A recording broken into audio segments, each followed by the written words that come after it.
So it's not my fault that the Democrats today have become so extreme, so far to the socialist wing, that they are now opposed to work requirements. But if AOC and Bernie Sanders is going to run their party, that's not my fault. It is not my fault they won't take action.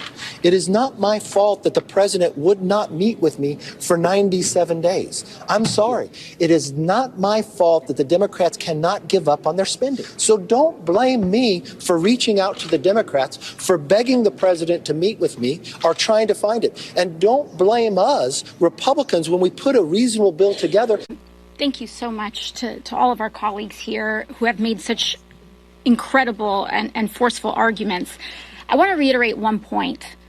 The reason why anyone is asking anyone on this stage about what we would vote for is because Kevin McCarthy needs our votes. Because Kevin McCarthy doesn't have the votes. Because Kevin McCarthy is going to the White House without a majority of his caucus. He does not have what is necessary to negotiate. And for any question about what anybody would settle for, he has responsibility to concede.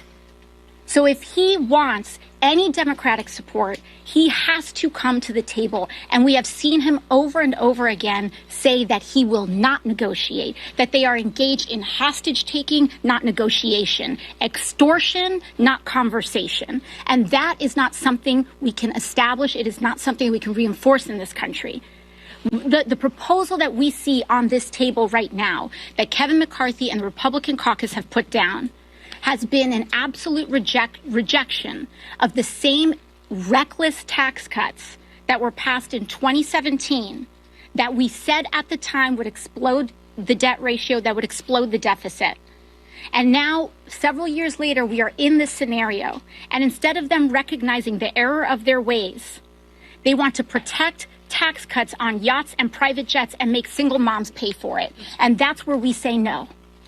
That's where we say the American people did not elect House progressives so that we can lay back while people's food benefits are cut. We're here to fight for working families.